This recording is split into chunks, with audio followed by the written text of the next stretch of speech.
નમસ્કાર, મની મેનેજરમાં આપનું સ્વાગત છે અને મની મેનેજર એટલે તમારા નાણાંનો ચોક્કસ આયોજન માટે અપાતું માર્ગદર્શન. હું પ્રીતિ દલાલ આપ સૌનું સ્વાગત કરું છું આજના મની મેનેજરમાં એક નવા ટોપિક સાથે. મની મેનેજરમાં આજે આપણે વાત કરીશું વ્યાજદર કેમ વધી રહ્યા છે, વધતા વ્યાજદર સમયે રોકાણની શું સ્ટ્રેટેજી રાખવી અને સાથે જ દર્શકોના સવાલો તો આપણે લઈશું જ. ત્યારે તાજેતરમાં જ ફંડ આરબીઆઈ દ્વારા અને ફેડ દ્વારા એક ઇન્ટરેસ્ટ રેટ્સમાં વધારો કરવામાં આવ્યો છે. તો આરબીઆઈએ પણ રેપો રેટ વધાર્યો છે. તો શા માટે ગ્લોબલી સેન્ટ્રલ બેંક રેટ વધારી રહી છે અને આનાથી રોકાણકાર પર શું અસર પડશે, આપણે કઈ રીતે રોકાણ કરવા જોઈએ, આ અંગે આપણે ચર્ચા કરીશું. અને આ ચર્ચામાં આપણી સાથે જોડાયા છે એસઆરઈ લિમિટેડના ચીફ ફિનાન્શિયલ પ્લાનર કીર્તન શાહ. કીર્તન, ઘણું સ્વાગત છે આપનું આજના શોમાં. ને જે રીતે હવે ઇન્ટરેસ્ટ રેટ્સ વધી રહ્યા છે, પછી એ આપણા કન્ટ્રીમાં હોય કે આપણે જોઈ રહ્યું કે અમેરિકામાં પણ હવે ફેડે વ્યાજદર વધારી કાઢ્યા છે. આગળ પણ આપણે હવે આ ટ્રેન્ડ ચાલુ રહેતા જોઈશું. જે રીતે ઇન્ફ્લેશનની સિચ્યુએશન એક વરીસમ બનતી રહી છે ગ્લોબલી. પણ આપણે આપણા ડોમેસ્ટિકલી વાત કરીએ તો તમને એક દર્શકોને સમજાવવું જરૂરી હોય છે કે શા માટે રેટ્સ વધી રહ્યા છે, કઈ રીતે તમે સમજાવશો?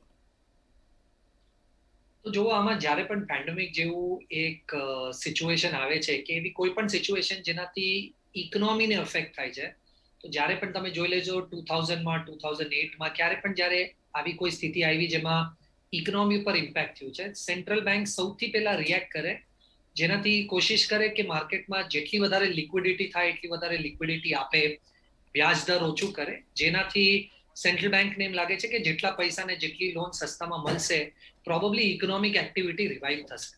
એટલે તમે જુઓ પેન્ડેમિકમાં આરબીઆઈ અને બીજા બધા સેન્ટ્રલ બેંક્સે સેમ કર્યું. એ લોકો ઘણી બધી લિક્વિડિટી પુશ કરવાની કોશિશ કરી માર્કેટમાં, એસએલઆર ઓછું કરીને, સીઆરઆર ઓછું કરીને, કે જેને આપણે ક્વોન્ટિટેટિવ ઇઝિંગ કહીએ છીએ એ કરીને. અને એ લોકોએ રેપો રેટ્સ પણ એકદમ ઓછું કર્યું કે લોન સસ્તી થઈ જાય ને ઇકોનોમિક એક્ટિવિટી રિવાઇવ થઈ જાય. પણ જ્યારે આટલા બધા પૈસા માર્કેટમાં આવી જાય અને એ પૈસાને બહાર નીકળવાનો બીજો કઈ જરિયો ના હોય તો એનાથી ઇન્ફ્લેશન થાય, રાઈટ? એટલે એમ કહેવાય છે જ્યારે પણ બહુ લિક્વિડિટી હોય માર્કેટમાં ઇન્ફ્લેશન થાય.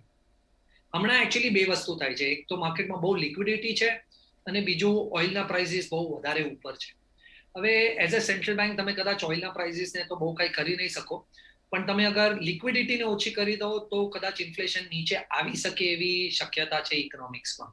એટલે તમે જોશો ગ્લોબલી સેન્ટ્રલ બેંક્સ જે લિક્વિડિટી આપેલી અને જે ઇન્ટરેસ્ટ રેટ્સ ઓછા કરેલા એ બેઉને રિવર્સ કરવાની કોશિશ કરે છે.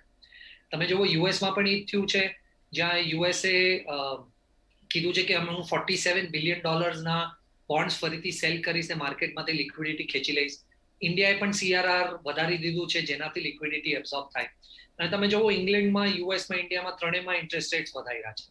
એટલે આ બહુ કોમન ઇકોનોમિક સિચ્યુએશન છે જેમાં આરબીઆઈને કે કોઈ પણ સેન્ટ્રલ બેંકને એમ લાગે છે કે હું લિક્વિડિટી ખેંચીશ તો કદાચ ઇન્ફ્લેશન થોડું કંટ્રોલમાં આવી જશે. એટલે જ એ લોકો લિક્વિડિટી ખેંચવા માટે મેજર્સ લે છે અને ઇન્ટરેસ્ટ રેટ્સને વધારે છે, જેનાથી લોન કદાચ થોડી મોંઘી થઈ જશે તો ઇકોનોમિક એક્ટિવિટીને વધારે ઇમ્પેક્ટ નહીં પડે, પણ ઇન્ફ્લેશન કદાચ કંટ્રોલમાં આવી શકે. ઓકે, તો બધા જ સેન્ટ્રલ બેંક્સ અત્યારે જે લિક્વિડિટી માર્કેટમાં અથવા તો જે ગ્લોબલી એક્સેસમાં છે એને કંટ્રોલ કરવા માટે આપણે વ્યાજદરના વધારો આપણે જોઈ રહ્યા છે. પણ એની સાથે જ આપણે એક જ્યારે આવી રીતે કીર્તન થતું હોય છે, જ્યારે વ્યાજદર વધતા હોય છે અને લિક્વિડિટીની જે આગળ જતાં આપણે કન્સ્ટ્રેન કદાચ આવી શકે છે, માર્કેટ્સને પણ અફેક્ટ કરતા હોય છે. કારણ કે જ્યારે ફ્રી ફ્લો હોય છે તો ઇક્વિટી માર્કેટમાં ઘણા બધા ઇન્વેસ્ટમેન્ટ આવતું હોય છે. ખાલી ઇક્વિટી માર્કેટ શા માટે, બધે જ એક ઓલ પર્પઝ આપણે જોતા હોઈએ છીએ કે ઇન્વેસ્ટમેન્ટ આવતું હોય છે. કયા એસેટ્સને, કયા ક્લાસને તમે જોઈ રહ્યા છો કે રેટ હાઇકના વધારાથી મેક્સિમમ ઇફેક્ટ થઈ શકે છે? પોઝિટિવ અને નેગેટિવ બે આપણે પાસા જોઈ લઈએ. જી જો I think generally retail investors 3 asset ક્લાસીસમાં ઇન્વેસ્ટ કરે છે: ઇક્વિટી, ફિક્સ્ડ ઇન્કમ અને ગોલ્ડ. અગર આ ત્રણેય એસેટ ક્લાસની આપણે અગર વાત કરીએ તો શોર્ટ ટર્મ, અને હું બહુ સ્પેસિફિકલી કહું છું શોર્ટ ટર્મ કારણ કે આપણને ખબર નથી કે ઇન્ટરેસ્ટ રેટ્સ ક્યારે ફરીથી રિવર્સ થઈ જશે. એટલે અગર આપણે શોર્ટ ટર્મની વાત કરીએ તો જ્યારે પણ ઇન્ટરેસ્ટ રેટ્સ વધે તો એનો ટેમ્પરરીલી શોર્ટ ટર્મ ઇક્વિટી અને ફિક્સ્ડ ઇન્કમ આ બે ઉપર નેગેટિવ ઇમ્પેક્ટ થાય. એટલે તમે જોશો કે છેલ્લા 1 મહિનાથી જ્યારથી આ રેટ્સ વધવાની વાતો ચાલે છે કે રેટ્સ વધ્યા છે, ઇક્વિટી માર્કેટ્સ એટલું બહુ પોઝિટિવલી રિએક્ટ નથી કરતું અને ફિક્સ્ડ ઇન્કમમાં પણ થોડું માર્ક ટુ માર્કેટ લોસ આવ્યું છે. એટલે જ્યારે પણ ઇન્ટરેસ્ટ રેટ્સ ઉપર જવાના હોય કે ઇન્ફ્લેશન ઉપર જવાનું હોય, વાતો થાય કાં તો એકચ્યુઅલમાં થાય, તો શોર્ટ ટર્મમાં ઇક્વિટી અને ફિક્સ્ડ ઇન્કમમાં નેગેટિવ રહે અને ગોલ્ડમાં પોઝિટિવ રહે. હવે શું કામ? તમે જોશો જ્યારે પણ ઇન્ટરેસ્ટ રેટ્સ ઉપર જાય, રાઈટ, તમે જોશો એટલે ઇન્ટરેસ્ટ રેટ ઉપર ગઈ તો લોન મોંઘી થઈ ગઈ. હવે અગર લોન મોંઘી થઈ જશે તો કન્ઝમ્પશન રિડ્યુસ થઈ જશે. એટલે પહેલા જે ભાવ પર લોન મળતી હતી એના કરતા આજે લોન અગર મોંઘી છે તો તમે લોન ઓછી લેશો, ઘર ઓછું ખરીદશો, ગાડી ઓછી લેશો, એટલે એનાથી કન્ઝમ્પશન ઓછું થઈ જાય છે. કે તમે already as a company loan લઈ ચૂક્યા છો અને રેટ વધે છે તો તમારા એક્સપેન્સીસ વધી જાય છે, પણ તમે એ કોસ્ટ તમારા કન્ઝ્યુમરને પાસ ઓન નથી કરી શકતા. એટલે ટિપિકલી તમે જોશો કે જ્યારે પણ રેટ વધે ને તો થિયોરોટિકલી નિયર ટર્મમાં ઇક્વિટી માર્કેટ પર પ્રેશર આવી જાય છે, કારણ કે જેવી તમે કીધું કે ખર્ચો કદાચ વધી જાય છે અને કન્ઝમ્પશન પર ઇફેક્ટ થઈ જાય છે. સિમિલરલી અગર તમે ફિક્સ્ડ ઇન્કમમાં પણ જોવો તો માની લો આજે તમે 6% હિસાબે એક બેંક ફિક્સ ડિપોઝિટમાં પૈસા રોકો છો 3 વર્ષ માટે. હવે તમે તો રોકી દીધા 3 વર્ષ માટે 6% ઉપર, અને કાલે ઉઠીને અગર રેટ વધે માર્કેટમાં, જે એન્ટિસિપેશન છે, રાઈટ, તો પણ તમને તો 3 વર્ષ સુધી 6% જ મળવાના છે. એટલે જે પણ આજે ફિક્સ્ડ ઇન્કમમાં પૈસા નાખે છે કે જેને પહેલા નાખી દીધા છે, એ લોકો માટે બહુ નેગેટિવ ઇમ્પેક્ટ છે અગર ઇન્ટરેસ્ટ રેટ માર્કેટમાં વધે તો. કારણ કે ઇન્ટરેસ્ટ રેટ માર્કેટમાં વધે છે પણ એમણે તો ઓછા રેટ પર રોકાણ કર્યું છે, એટલે એ લોકોને માર્ક ટુ માર્કેટ લોસ આવે છે. એટલે એ ફિક્સ્ડ ઇન્કમ માટે પણ આ નેગેટિવ છે જ્યારે પણ રેટ વધે છે. પણ આ બે વસ્તુ ટેમ્પરરી છે ઇક્વિટી અને ફિક્સ્ડ ઇન્કમમાં. ગોલ્ડ એકચ્યુઅલી બહુ સારું પરફોર્મ કરે છે ફંડામેન્ટલી અને થિયોરોટિકલી જ્યારે તમે ઇન્ટરેસ્ટ રેટ વધતા સિચ્યુએશન્સને જોવો. કારણ કે જ્યારે પણ ઇન્ટરેસ્ટ રેટ વધે છે એ ટિપિકલી સિચ્યુએશન તમને, કારણ કે ઇક્વિટી ને ફિક્સ્ડ ઇન્કમમાં નેગેટિવ સેન્ટિમેન્ટ છે ટેમ્પરરી, એ પૈસા નીકળીને ત્યાંથી બીજે ક્યાંક તો પાર્ક થવા જોઈએ એટલે ગોલ્ડમાં જાય છે. અને થોડું હજી ટેકનિકલ રીઝન એનું એ છે કે તમે જ્યારે પણ જોશો કે આવી સિચ્યુએશનમાં ડોલર સ્ટ્રોંગ થઈ જાય છે, અને કારણ કે ઇન્ટરનેશનલી તમે ગોલ્ડ ડોલરમાં ખરીદો છો, જ્યારે પણ ડોલર સ્ટ્રોંગ થઈ જાય છે ત્યારે ગોલ્ડ મોંઘું થઈ જાય છે. એટલે તમે જોશો ટેમ્પરરી શોર્ટ ટર્મમાં ગોલ્ડ આવા માર્કેટમાં સારું પરફોર્મ કરે છે, પણ ઇક્વિટી અને ફિક્સ્ડ ઇન્કમ પર થોડું પ્રેશર હોય છે. જી, તો ગોલ્ડ એક સારું પરફોર્મન્સ આપતું હોય છે, પણ માર્કેટ્સ અને જ્યાં આપણે ઇન્વેસ્ટમેન્ટ કરતા હોઈએ છીએ અને મે બી શોર્ટ ટર્મમાં એક વધારે આપણને માર પડતો હોય છે, જે અત્યારે માર્કેટ એક્સપિરિયન્સ કરી પણ રહ્યા છે. પણ હવે તો આગળ જતાં કીર્તન કઈ સ્ટ્રેટેજીથી ચાલવાનું? કારણ કે આટલું બધું માર્કેટ વોલેટાઇલ છે એક રીતે, અને રેટ્સ હવે હાઈક થઈ રહ્યા છે, અને જે રીતે મોંઘવારી વધી રહી છે તો આપણે બધું મેચ તો કરવું પડશે, કારણ કે જ્યારે પછી ખર્ચા થતા હોય છે તો હવે એક પિંચ થવા માંડ્યું છે. અને તો આપણે રિટર્ન્સના એવન્યુઝ પણ આપણે જોવા પડશે આગળ જતાં, કારણ કે ઇન્ફ્લેશન બીટિંગ રિટર્ન્સ પણ આપણે જોતા હોઈએ છીએ. તો શું સ્ટ્રેટેજીથી હવે આગળ વધવાનું રહેશે? ક્યાં રોકાણ કરવું પડશે? ક્યાં રોકાણથી એક ચેન્જ લાવવો પડશે અને શું અવોઇડ કરવો પડશે? જો મને એમ લાગે છે કે અગર તમે 3-5 વર્ષના ટાઈમ ફ્રેમથી જોશો તો ઇન્ફ્લેશન બીટિંગ રિટર્ન્સ આપણને મેજરલી ઇક્વિટીમાં મળી શકશે. તો ઇન્ફ્લેશન બીટિંગ રિટર્ન અગર આ ઓબ્જેક્ટિવ છે ઇન્વેસ્ટરનો તો એને ઇક્વિટીમાં રહેવું પડશે. પણ જ્યારે આપણે ઇક્વિટીની વાત કરીએ છીએ આજના સમયમાં, જ્યારે આપણે એક્સપેક્ટ કરીએ છીએ કે ઇન્ટરેસ્ટ રેટ્સ અહીંયાથી વધશે, અને મને એમ લાગે છે કે હજી કદાચ 1% અહીંયાથી 1 વર્ષમાં વધી હશે રેટ્સ, તો એનો થોડો ઇમ્પેક્ટ તો ઇક્વિટી માર્કેટ્સ પર રહેશે જ. એટલે આજે અગર તમે ઇક્વિટી માર્કેટમાં પૈસા રોકવા આવો છો તો મને નથી લાગતું કે તમારી પાસે 3 વર્ષથી નીચેનો ટાઈમ હોરાઇઝન હોવો જોઈએ. તમે અગર 3 વર્ષથી ઉપરના ટાઈમ હોરાઇઝનમાં ઇન્વેસ્ટ કરવા માંગો છો તો જ આજે ઇક્વિટી માર્કેટ્સમાં પૈસા લગાડાય. પહેલું. બીજું, કારણ કે રેટ્સ વધવાના છે અને મેં હમણાં સમજાવ્યું કે કેવી રીતે એનો શોર્ટ ટર્મ ઇમ્પેક્ટ માર્કેટ્સ પર હોય છે, વોલેટિલિટી રહેશે એ તમારે માનીને ચાલવું પડશે આજે માર્કેટમાં. તો અગર તમે ઇક્વિટીમાં ઇન્વેસ્ટ કરવા માંગો છો તો મને એમ લાગે છે તમે બે વસ્તુ કરી શકો છો. અગર તમે ડિરેક્ટ ઇક્વિટી લો છો તો મારા હિસાબે ડિફેન્સિવ્સમાં આજે અગર ઇન્વેસ્ટ કરો તો કદાચ એમાં વોલેટિલિટી ઓછી હોય ને તમને થોડું સ્ટેબલ આઉટલુક મળી શકે છે. અને અગર તમે મ્યુચ્યુઅલ ફંડ્સ થ્રુ ઇન્વેસ્ટ કરો છો તો મ્યુચ્યુઅલ ફંડ્સમાં ઘણા બધા ફંડ્સ છે જે વેલ્યુ સ્ટ્રેટેજી યુઝ કરે છે. તો મને એમ લાગે છે કે વેલ્યુ સ્ટ્રેટેજીમાં અગર તમે આજે પૈસા લગાડશો આજથી 3 વર્ષ માટે, તો એનું એનો એક્સપિરિયન્સ કદાચ તમને મોમેન્ટમ સ્ટ્રેટેજી કરતા રિસ્ક રિટર્નના બેસિસ પર થોડું બેટર એક્સપિરિયન્સ હશે. અને જો અગર તમે લાંબા ગાળા માટે માર્કેટમાં છો તો તમને આવી ઘણી બધી ઓપોર્ચ્યુનિટી મળ્યા રાખશે જ્યારે માર્કેટ 10% પડે છે. અગર તમારી પાસે એડિશનલ ઇન્વેસ્ટેબલ સરપ્લસ હોય તો દર માર્કેટ ફોલમાં તમારે એક્યુમ્યુલેટ કરવું જોઈએ. પણ આ બધું એટલીસ્ટ 3 થી 5 યરના વ્યૂથી તમે અગર આવો છો માર્કેટમાં તો જ છે. આ માર્કેટમાં 3 વર્ષથી નીચેના વ્યૂ માટે મારા હિસાબે ઇન્વેસ્ટ કરવા જેવું નથી. હવે અગર તમે ફિક્સ્ડ ઇન્કમ જોશો તો ફિક્સ્ડ ઇન્કમમાં મારા બે વ્યૂ છે. તમે શોર્ટ એન્ડ પર શું કરશો અને લોંગ એન્ડ પર શું કરશો. તો માની લો અગર તમે ઓછા સમય માટે પૈસા નાખવાની કોશિશ કરો છો, 1 વર્ષ કે 1 વર્ષથી ઓછા માટે, તો તમારે typically lower end of the curve રહેવું જોઈએ. એટલે તમે મ્યુચ્યુઅલ ફંડ્સમાં, મની માર્કેટ ઇન્સ્ટ્રુમેન્ટ્સમાં ઇન્વેસ્ટ કરો, લો ડ્યુરેશન, અલ્ટ્રા શોર્ટ ટર્મમાં. કે અગર તમે ફિક્સ ડિપોઝિટ કે કાંઈ પણ કરો છો તો 1 વર્ષથી ઓછાની ફિક્સ ડિપોઝિટ કરજો.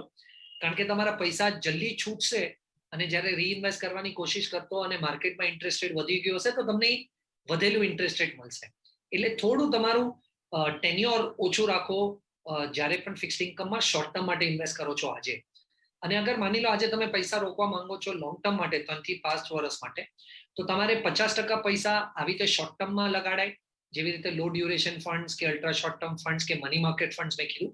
અને 50% પૈસા તમારે લોંગ ડ્યુરેશન ફંડ્સમાં લગાડાય, જીસેક ફંડ્સમાં કે લોંગ ડ્યુરેશન ફંડ્સમાં.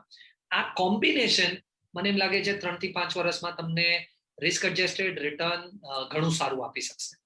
તો શોર્ટ ટર્મ અગર 1 વર્ષથી ઓછું છે તો શોર્ટ ટર્મ મારો 3 વર્ષથી 5 વર્ષનું ઇન્વેસ્ટમેન્ટ હોરાઇઝન છે, તો 50% શોર્ટ ટર્મમાં અને 50% લોંગ ટર્મમાં. આ મારા હિસાબે ફિક્સ્ડ ઇન્કમની સ્ટ્રેટેજી હોવી જોઈએ. જો જ્યારે ગોલ્ડની વાત કરીએ છીએ, ગોલ્ડ મારા હિસાબે બહુ ટેક્ટિકલ પ્લે છે. હવે જેવી રીતે ડોલર ઉપર જવાનું છે એટલે આપણને કદાચ એમ લાગે છે કે ગોલ્ડ થોડું નિયર ટર્મમાં ઉપર જશે. પણ ગોલ્ડમાં અગર તમે રાઈટ ટાઈમ કરીને બહાર નહીં નીકળી શક્યા તો જે પ્રોફિટ્સ તમે બનાવ્યો છે એ બધો જતો રહેશે. તો મને એમ લાગે છે જ્યારે જેને અગર ખબર પડતી હોય ગોલ્ડમાં કે ક્યારે નીકળવું છે, એ ટેક્ટિકલી ગોલ્ડમાં ડેફિનેટલી આજે એલોકેટ કરી શકે છે. પણ મને એમ લાગે છે કે રિટેલ ઇન્વેસ્ટર્સ જે બહુ ટેક્ટિકલી ને short term trading thought process નથી ને નથી સમજતું, એ લોકોએ ગોલ્ડ એટલું જ લેવું જોઈએ જેટલું એ લોકોનું ઓવરઓલ એસેટ એલોકેશનમાં રિક્વાયરમેન્ટ છે. કારણ કે આપણે એન્ટર તો થઈ જતા હોય છે પણ એક્ઝિટ થવા માટે આપણે કોઈ વખત સમજ નથી પડતી ને એમાં આપણે જોયું છે કે ઘણા બધા એક્ઝામ્પલ્સ છે કે એમાં આપણે પછી ભરાઈ જતા હોઈએ છીએ ને ટ્રબલસમ થઈ જતું હોય છે. કીર્તન, જે બીજી વાત મારે પૂછવી હતી કે ઓફકોર્સ તમે જે અલોકેશન કહ્યું એ તો બરાબર છે, પણ ઓવર આખો પોર્ટફોલિયો હવે આપણો કેવો લાગવો જોઈએ? સપોઝ આપણી પાસે 100 રૂપીઝ છે અને આપણે આગળ જતાં હવે કેવો દેખાવો જોઈએ જેથી કોઈને વધારે જો એલોકેશન થઈ ગયું હોય તો ચેન્જ પણ કરી શકે. તો 100 રૂપિયાનો જો પોર્ટફોલિયો હોય તો તમે ફ્યુચરને જોઈને કઈ રીતે અત્યારે એલોકેશન આપણે રાખવાની કોશિશ કરવી જોઈએ?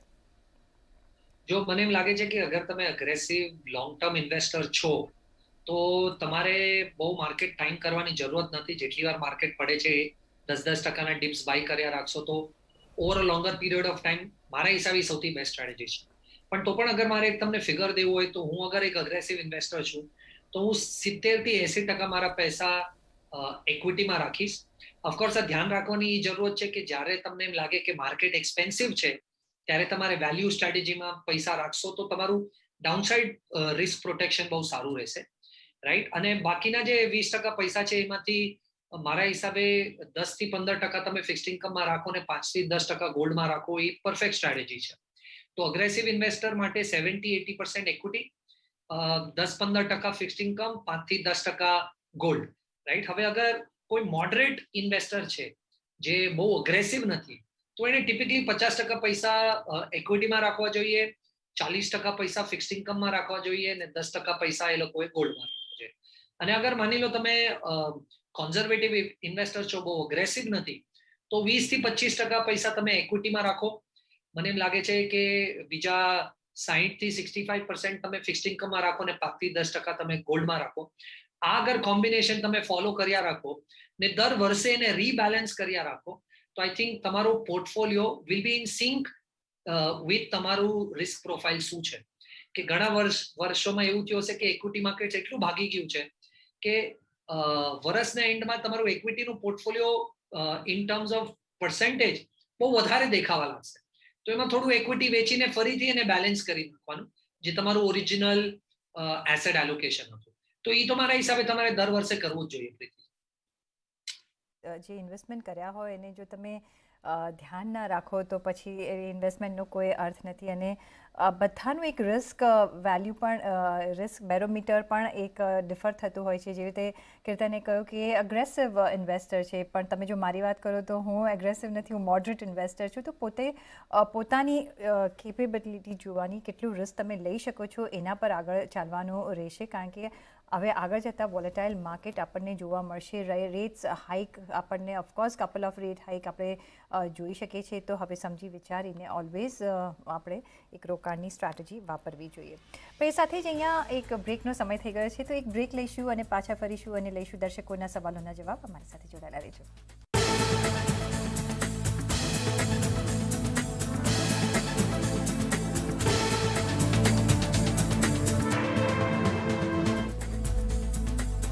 Welcome back. અને હવે આપણે લઈશું દર્શકોના સવાલોના જવાબ. અને જે પહેલો સવાલ આવી રહ્યો છે જયદીપનો. એ કહી રહ્યા છે કે એમણે આઈસીઆઈસીઆઈ વેલ્યુ ડિસ્કવરી ફંડમાં 2013થી રોકાણ કર્યું છે અને હાલ એમનું રોકાણ 1,45,000નું થઈ ગયું છે. 10 વર્ષ માટે આ રોકાણ તેમને રાખવું છે. તો આ ફંડ ઉપર એમને એક રિવ્યૂ જોઈએ છે. કીર્તન, શું રિવ્યૂ બને? સૌથી પહેલા તો જયદીપભાઈ કોંગ્રેચ્યુલેશન્સ કે તમે લાંબા સમયના નિવેશ કરવા માટે આવ્યા છો ને કર્યું છે. આઈ થિંક ઇન્વેસ્ટમેન્ટમાં સૌથી પહેલી મિસ્ટેક મને જેમ લાગે છે કે રિટેલ ઇન્વેસ્ટર્સ જનરલી કરે છે એ બહુ શોર્ટ ટર્મ વ્યૂથી આવે છે. તો કોંગ્રેચ્યુલેશન્સ, તમે આટલા વર્ષ ટકીને રહ્યા. મારા હિસાબે આ ફંડ બહુ સારું છે. પણ તમને એકાદ બે સજેશન જરૂર આપીશ કે જ્યારે પણ તમે પૈસા નિવેશ કરવાની કોશિશ કરો ત્યારે ટ્રાય કરો કે બધા પૈસા એક ફંડમાં ના રહે. કારણ કે જે તમારો પર્પઝ છે ડાયવર્સિફિકેશનનો એ છૂટી જશે. હવે જેવી રીતે આઈસીઆઈસીઆઈ વેલ્યુ ડિસ્કવરી ફંડ એક વેલ્યુ ફંડ છે, રાઈટ?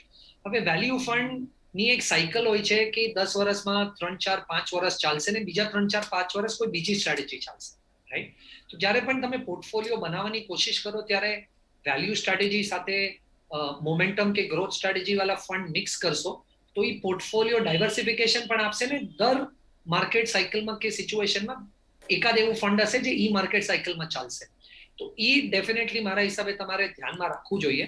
પણ મારા હિસાબે આ અઝ્યુમ કરું છું કે તમે કાં તો ડાયરેક્ટ સ્ટોક્સમાં બીજા પૈસા હશે કે બીજા મ્યુચ્યુઅલ ફંડ હશે અને તમારો એક પોર્ટફોલિયો હશે. ઇન્ડિપેન્ડન્ટલી ખાલી આ ફંડની અગર વાત કરીએ તો આ ફંડ મને સારું લાગે તો તમારે કન્ટિન્યુ કરવું. ઓકે, તો એડવાઇસ બની રહી છે. સાથે જ નેક્સ્ટ જે સવાલ આવી રહ્યો છે સંદીપ પાટીલનો.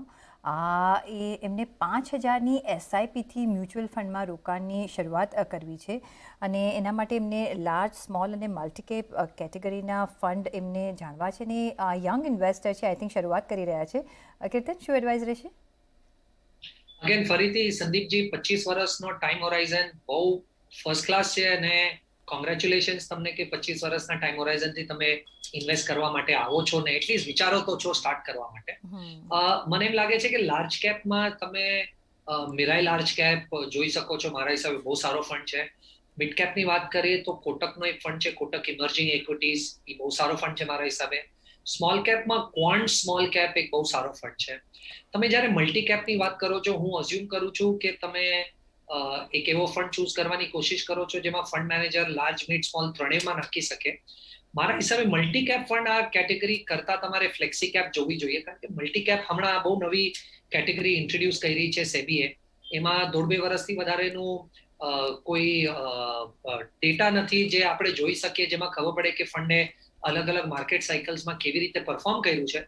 તો મને એમ લાગે છે કે અગર તમે એવો કોઈ ફંડ ગોતો છો જેમાં ફંડ મેનેજર પોતાના હિસાબે લાર્જ, મિડ અને સ્મોલમાં ઇન્વેસ્ટ કરે તો મલ્ટી કેપ કરતા તમારે ફ્લેક્સી કેપ કેટેગરી જોવી જોઈએ મારા હિસાબે. અને ફ્લેક્સી કેપમાં પીપીએફએસ નું ફ્લેક્સી કેપ ફંડ બહુ સારું છે મારા હિસાબે. તો મલ્ટી કેપ કરતાં ફ્લેક્સી કેપ ફંડમાં તમારે ધ્યાન આપવું જોઈએ. સાથે જ જે નેક્સ્ટ સવાલ આવી રહ્યો છે ગૌરવ પંડ્યાનો. અમદાવાદથી આપણને સવાલ મોકલી રહ્યા છે. એમની પાસે SBI blue chip balance fund અને એસબીઆઈ મેગ્નમ બેલેન્સ ફંડ છે. તો આ ફંડમાં રોકાણ યોગ્ય છે પૂછી રહ્યા છે કે એમાં કોઈ બદલાવ કરવો જોઈએ? કીર્તન? ગૌરવજી, અગર તમે આ શો જોવો છો તો હું હમણાં થોડી વાર પહેલા પણ કહી ચૂક્યો છું કે ટ્રાય કરો કે તમારા પૈસા એક જ મ્યુચ્યુઅલ ફંડમાં કે એક જ એએમસીમાં ના જાય, રાઈટ? તો એમાં જે તમે ડાયવર્સિફિકેશનનો એડવાન્ટેજ ગોતવાની કોશિશ કરો છો એ લોસ થઈ જાય છે.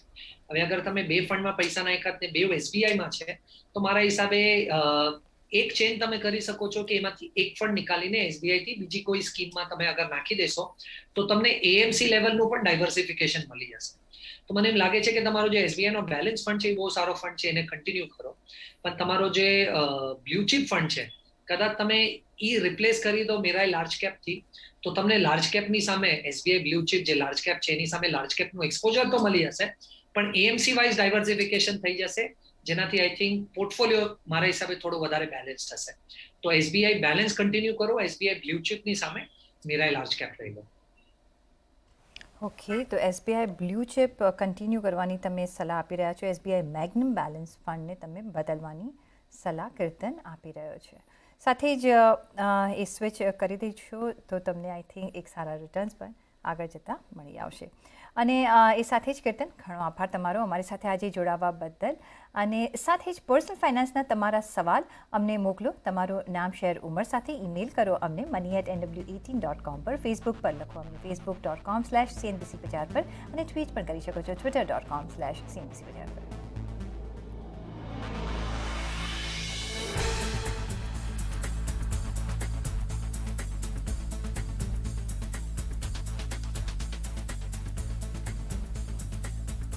અને આ સાથે જ મની મેનેજરના આ એપિસોડમાં બસ આટલું જ. પાછા મળીશું નેક્સ્ટ એપિસોડમાં. ત્યાં સુધી આપશો રજા.